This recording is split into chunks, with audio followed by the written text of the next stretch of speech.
Hello दोस्तों, स्वागत है आपका आपके अपने YouTube चैनल पर। आज हम आप सभी लोग के लिए करस गुठाई गीत लाए हैं। अगर आप हमारे चैनल पर पहली बार आ रहे हैं तो हमारे चैनल को सब्सक्राइब करिएगा, गाने को लाइक और शेयर करिएगा। कौने रंग का कलसा हो,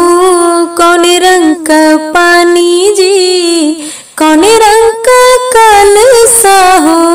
कौने रंग का पानी जी, कौने रंग का सात सुहागिनी कलसा गोठैयाई जी, कौने रंग का सात सुहागिनी कलसा गोठैयाई जी, कौने रंग का कलसा हो, कौने रंग का पानी जी, कौने रंग का कलसा हो, कौने रंग का पानी जी, कौने रंग का सात सुहागिनी कलसा गोठैयाई जी, कौने रंग का सात सुहागिनी कलसा गोठैयाई जी,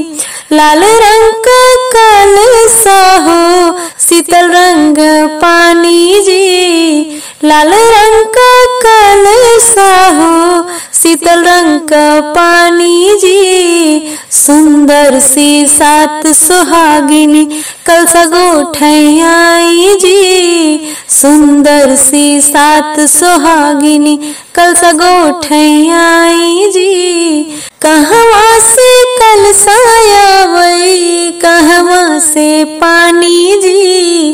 कहवा से सात सुहागिनी कलसा गोठैयाई जी, कहवा से सात सुहागिनी कलसा गोठैयाई जी, कहरा घर से कलसा आवै, गंगा जी से पानी जी, कोहरा घर से कलसा आवै, जमुना जी से पानी जी, जनकपुर से सात सुहागिनी कलसा गोठैयाई जी, जनकपुर से सात सुहागिनी कलसा गोठैयाई जी, लाल रंग का कलसा हो, शीतल रंग पानी जी, सुंदर सी सात सुहागिनी कलसा गोठैयाई जी, सुंदर सी सात सुहागिनी कलसा गोठैयाई जी, सुंदर सी सात सुहागिनी